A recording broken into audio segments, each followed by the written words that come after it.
Well, interestingly enough, we're still really overwhelmed by Donald Trump's signs, even here in Dauphin County, which last time went 60,000 votes for Donald Trump and 64,000 for Hillary Clinton. But we're being told that there are more Joe Biden signs this time around than we saw last time around. As for the voters we're speaking to, it certainly does still seem pretty split down the middle, especially around those issues that really are affecting Pennsylvanians. But for the ones we spoke to today, it was almost 50-50 about how they're intending to vote.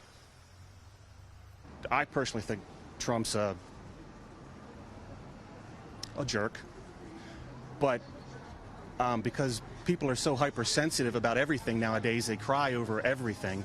You know, I personally feel who cares what he says. I really don't care what he says. I care about what he does, and it really surprises the heck out of me that people are more concerned about what he says than what he does.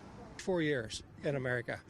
And it's time to kind of look at doing things a little differently. So, yeah, we've been following it very closely. We thought we want to get our vote in, get it in early, make sure it counts, and avoid all the mail issues that might be coming up and so on.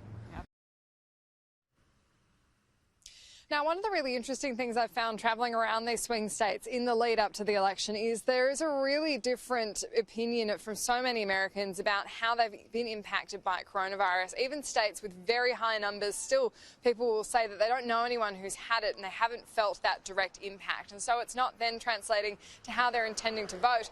Today we spoke to one person who was more local for what's a really regional area where we are now, and also a couple who are down from New York, and just take a look at the difference of perspective they have on the pandemic. I don't know of anybody.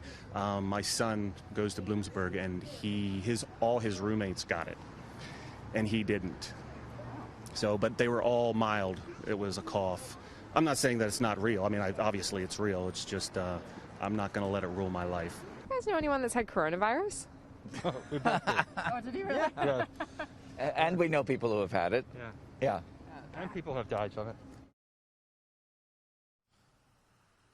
Now, one of the other really distinguishing factors of this election is the fact that so many people are relying on postal voting this time around, and this is especially compared to previous years. But in the midst of a pandemic, especially Democrats have been more likely to do a mail-in ballot. Although what I found interesting is that a lot of Americans are telling me that they have been getting a postal ballot. They've requested it, but they haven't actually filled it out. They're still intending to vote in person, and that's because even in that time, their confidence in the mail-in system has gone down. This couple was a pretty good example of that.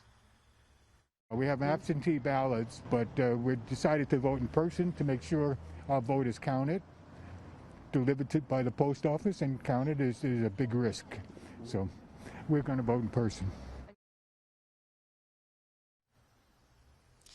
90 million Americans have already voted early. These are extraordinarily high numbers, including in Texas, where more people have already voted early than they have in total in the election before, and that's still with a few days to go. There's still around 30 million mail-in ballots that are out there that haven't been received, and there's still a lot of argument about when they'll be counted, if they'll be counted, and certainly some legal battles about trying to exclude some that come in too late. And so this really will be a count unlike any other we've ever seen before.